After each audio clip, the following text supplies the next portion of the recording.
On today's episode, we have a very special guest joining us to talk about the challenges of being a female leader in a male-dominated culture. At InitiativeOne, we're igniting a leadership revolution by helping organizations eliminate the drama, improve decision-making, and win as a team. Join Dr. Fred Johnson on the Leadership Initiative podcast as we uncover insights to maximize your impact and transform your life. Hi, welcome back to the Leadership Initiative podcast. I'm so excited today to actually have our guest, Erica Reid-Dixon, who is the commanding officer here at the Naval Reserve Base. And she has trained in leadership for many, many, many years. And she has taught leadership. And every time I sit with her, I learn and I grow, and I love her spirit and her authenticity. And I'm so excited to share that with you today. So, Erica, welcome to the podcast. Thank you. Tell us a little bit about your history and how you got into commanding officer within the Navy. Yeah. So I've been in the Navy for 16 years, going on 16 and a half now, which is kind of crazy to think. But I grew up in an Air Force family and lived mostly overseas. So service was always a part of my family. And then when it came time to figure out where I wanted to go to college, I stumbled upon the Naval Academy. It was literally a Google search for like student leadership program, and ended up going there, fell in love, and immediately applied. Like, I don't even think I was into my senior year when I applied.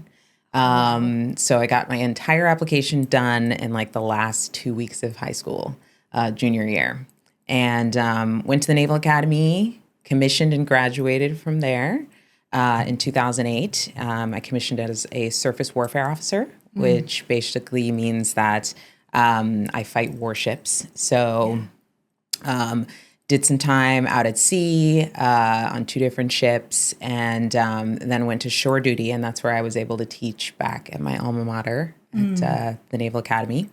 Then I transitioned into our specialty that manages the reserve side of the Navy. And so that took me out to Portland, Oregon, where I was second in command. And then I kind of took an off-ramp, just for myself, some me time, and went to South Florida with recruiting. And after that, I was ready to do command. So I applied, and fortunately, I was selected. Didn't expect to be in Green Bay, Wisconsin. I will tell you that. So let's talk about that, because that's how you and I met. Yeah. That is one of the things that is, I just love how the story of how you got to Green Bay and how we met. And how does that play itself out in terms of leadership? Yeah. So, when you put in for command, the intent is that you're going to command no matter what. And it doesn't, and the Navy specifically says that it doesn't matter what you command or where you command. Command itself is the mission, right? And so there were people that applied for command that didn't get it the time that I applied. And so I really had to keep that in perspective.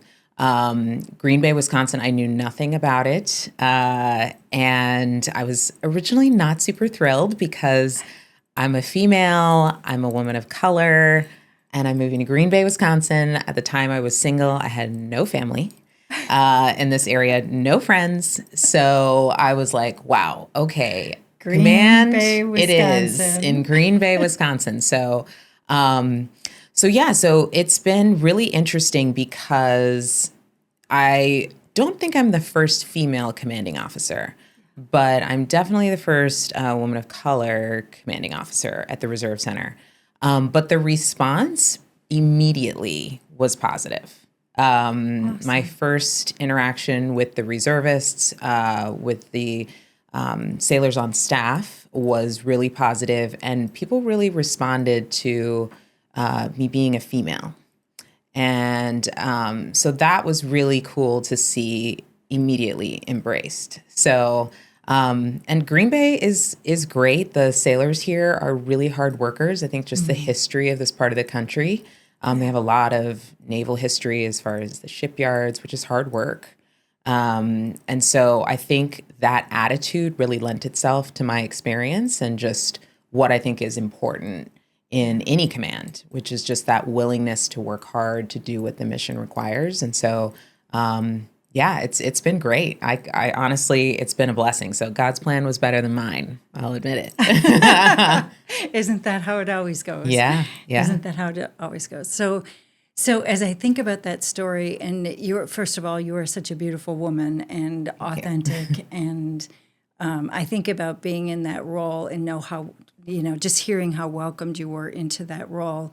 What are some of the challenges that you faced as you stepped in and because you're preparing people for warfare. Yeah. I mean, essentially, that's the role that is required in a commanding position. So what are some of the things, the challenges that you've faced as you've come into this role, into the community, getting to know the community?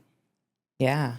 So I think the biggest thing is when people think of the Navy, they don't think of Green Bay, Wisconsin, right? They think East Coast, of West Coast. Norfolk, San Diego, maybe Pearl Harbor. Yeah. And so being in command here and preparing sailors for the direction that in general our Navy is going in, which is to be ready to train with your units wherever those units are. Okay. So the reserve model is essentially you have a full-time job in the community where you live or in the surrounding area, and then you do the Navy on weekends or during training sessions and things of that nature. You go and plug into an active duty command somewhere. And so how do you retain that connection to the Navy when you are in Green Bay, Wisconsin, where there really isn't a naval presence around? We don't have ships right here. So a big part of it was just getting the sailors to really ground in what came to be my 3 tenets since I've been in command, which is stewardship, leadership, and readiness. So stewardship is when you're here at the Reserve Center, you're on Navy time, you're getting paid to do Navy work. How do we steward that time effectively? How do we steward your time? How do we steward your energy to make the most out of that? Leadership is encouraging them to lead on their level. That's both while they're at the Reserve Center, wherever they are in the Navy, and also in their civilian workforce, because they're the same people, right, in both places. So how do we leverage that leaning into leadership on whatever level they are, whether they're at the Reserve Center or if they're in their civilian work environment, so they're constantly engaging that leadership energy. And then lastly, readiness. So are you ready to go? The mission of the reserves is to be ready to answer the call. So can you honestly ask yourself, okay, am I ready? Is everything in order? Do I feel like I have the training that I need? If not, I need to lean in to try to get that. So those are the 3 things that I've really pushed in being in command. And I think it has just been I reinforce it as much as possible. My brother is a public affairs officer, so he tells me to plug it. And so it really has become part of the lexicon at my command. My sailors actually the other day were singing a little jingle that they came up with. It was not very catchy, but they were saying the 3 words. It with us? I don't even know if I could do it justice,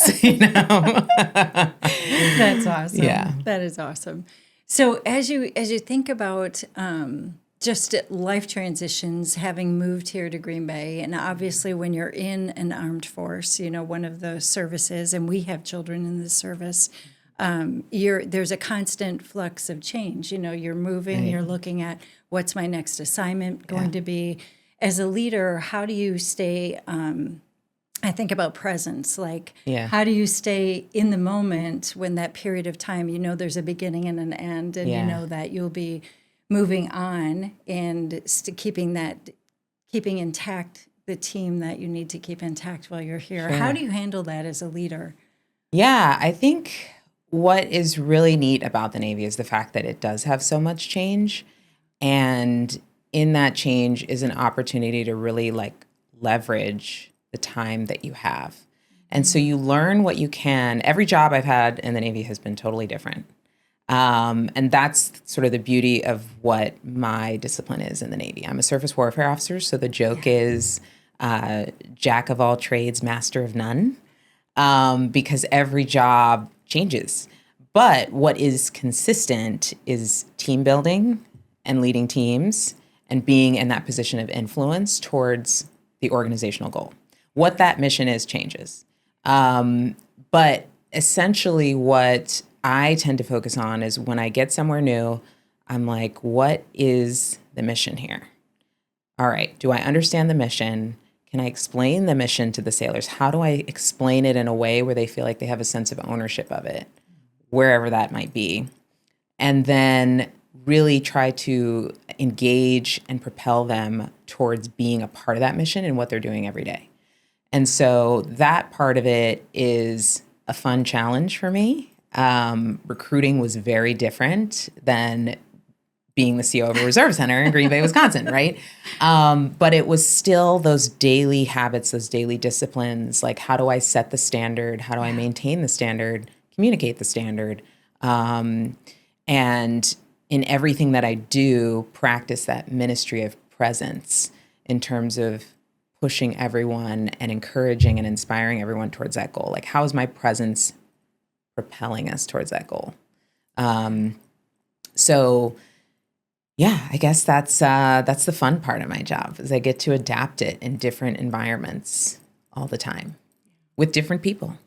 With different people. And so one of the things I think about that presence, and one of the things about you, just your centeredness is so strong. And I'm just wondering, what are some of the disciplines for those listening today that you partake in just to make sure that there's that centeredness and presence? Because it takes discipline to be able to make people feel, when you're in a room with them, that they are right now the center of you, what you're thinking and your attention. And so that you do that so well as a leader. Like, people around you feel that, you're the only person in the room with you. So it's a pretty amazing gift, and that doesn't happen by chance. Yeah. I guess what I would say is constantly being in a mindset of learning and realizing that every environment is a little bit different and people are a little bit different every time you interact with them. And so one of the things that I've done, regardless of where I am, is I'm always learning. And sometimes that takes the form of, I'll give a plug for TEDx's. I love TEDx's because TEDx's are like locally curated speakers. Yeah. And so when you go to a TEDx, you're hearing from people that are there, whether that's in the university system, in their small business owners, their nonprofit owners. And you can really start to learn something about the community that you're in based on the people that are sharing the latest research or the things that they're passionate about in that environment. And it always lends itself to conversation. It always lends itself to a point of connection with other people. And so I think the more that you learn, even if it's just a little bit, and this kind of goes back to that jack of all trades, master of none, is that you always have a little bit to connect with somebody on. Like, somebody says they're an engineer, and then I'm like, oh yeah, well that reminds me of this. Or just the other day, my husband and I, which is fun to say, my husband and I, yes. thank you. We were talking about some of the volunteers at his office and how some of them and some of the folks that come in, veterans, they have difficulty hearing. And it took me back to a TEDx talk that I heard here in Wisconsin, and it was all about hearing aids. And it's so interesting how powerful just being able to hear is, right? Yes. And so it was like, man, like that immediately created a point of connection between him and I as we were talking about something that's totally outside of my realm. No one in my reserve center on my staff has a hearing aid. So I'm not using or applying that information readily. But in the conversation with him, now I have something to connect with you on. I don't know everything about it, but there's this cool thing that I learned. And then it's like, oh, that's interesting. I didn't think about that. Maybe I should ask him about that. And then that becomes then an opportunity for him to connect even deeper with that person that's working in his environment. Just that little tiny random fact that you learn just by being open to learning things. What's in my head is curiosity and connection. Yes. I mean, A lot of curiosity. that's your ability to stay like centered and staying present in the moment. So one of the things, another thing that I just, from the standpoint of getting to know you and learning about you, and some of the curious things for me are as an educator, because you really were educating at the Naval Academy. Yeah. You went there, but as an alma mater, you're constantly teaching. So it is both sides of that coin. For sure. And so as you're training leaders or advising leaders in their own growth, what are some of your key things for as you're coaching other leaders to level up, or as they're entering into new positions? What are some of the things that really are centered to that coaching? Yeah. So I think one of the things I really strove for when I was teaching was to find that moment where their brain clicks on and they actually start to think. And how do you know that? How do you know they're there? I think I would see it when their facial expression would change and the answers didn't come as quickly, right? I mean, the Naval Academy is full of very intelligent people and very good at public speaking, thinking on their feet, things of that nature. So they're very good at just like spitting it out and telling you what you want to hear.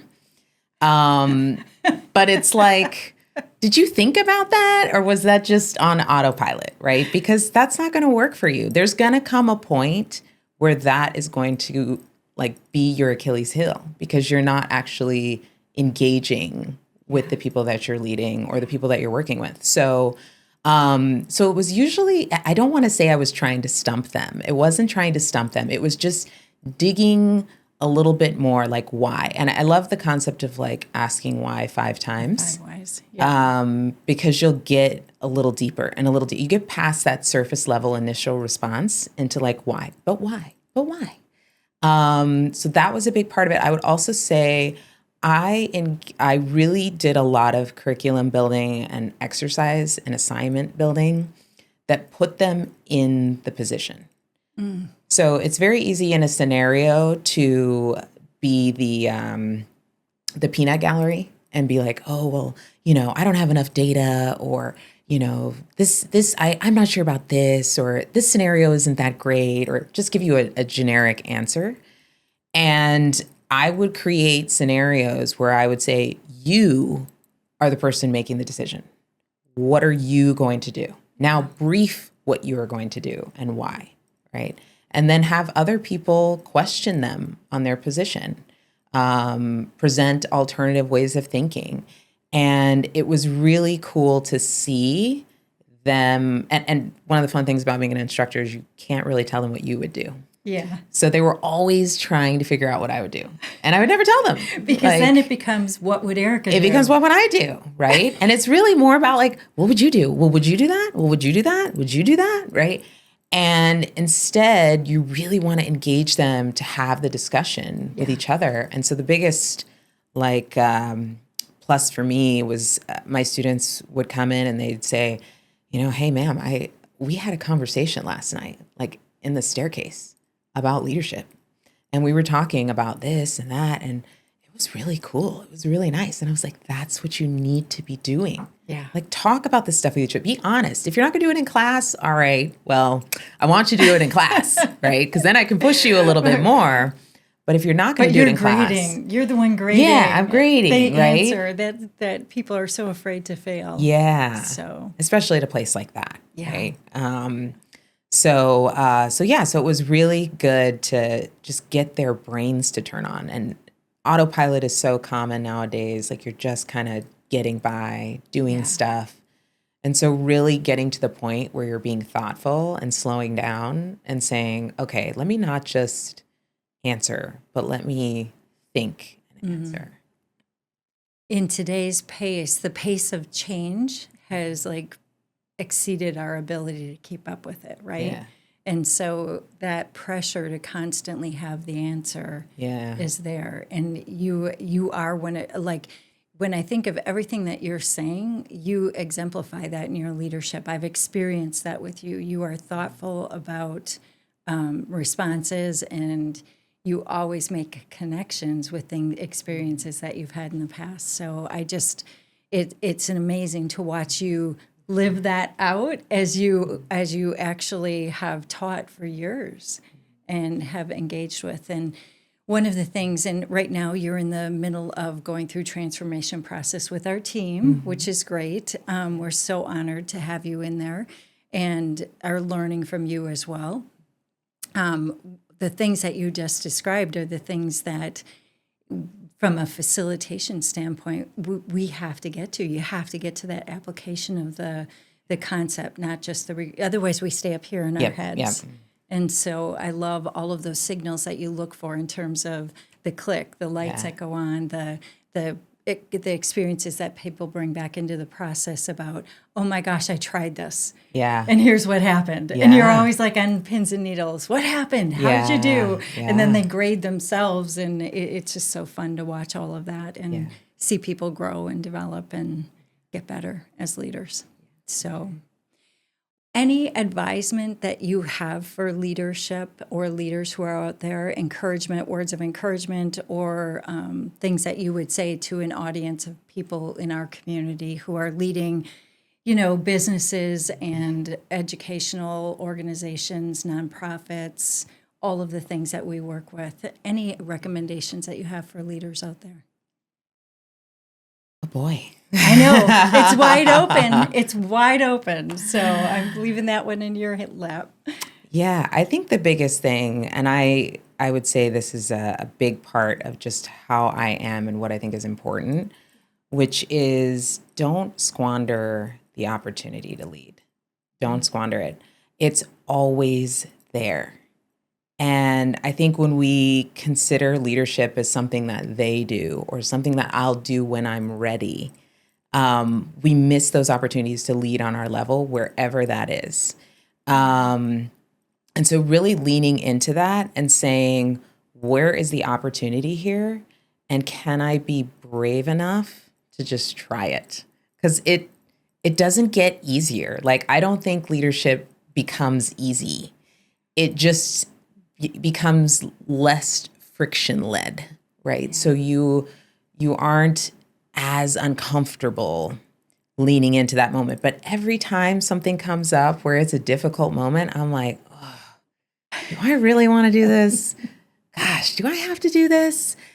And then I realized, oh, I get to do this. Yeah. I get to do this, to just lean into it and push through that little bit of friction. And sometimes you'll get it wrong, and that's okay. Yep. But sometimes you get it right, and it's so worth taking the risk for. I mean, I was talking with one of my sailors just yesterday or the day before, and he was like, yeah, ma'am, it's been interesting watching your evolution since you became a CO. Because when I came in, there was a very different culture around time off. So they had a lot of time off. And that was really scary to step in and be like, you know what? I don't want to just give you time off. Yeah. I want to give you opportunities to connect with each other as a team. And so I was the CO that came in and said, we're not doing 3-day weekends all the time. And that was a huge risk. And I said, instead, we're going to have concentrated sailor development time. We're going to have morale building events where we are going to go out every month, and it's going to be on the schedule where we're going to do something together. And it was built into our schedule. And that was where the time off would come from, right? Like it was going to be a half day. I'm going to cut you out early. There's going to be times where I might just give you a Friday off, but I don't want you to just get in this habit of always being away from the work environment, Yeah. So it was a risk. And, fortunately, it has really paid off with this group of folks that I work with. I mean, amazing. Would it have worked everywhere? I don't know, but I had to try it. I had to see, can I actually get them to bond more as a team? Can I get them to value that? And they do. That is and awesome. That's what I wanted. So it worked. That's amazing. That is amazing. Today was so awesome talking to Erica, and this was just part 1. We actually have a part 2 that will be released in 2 weeks, so tune in to part 2 and look forward to seeing you.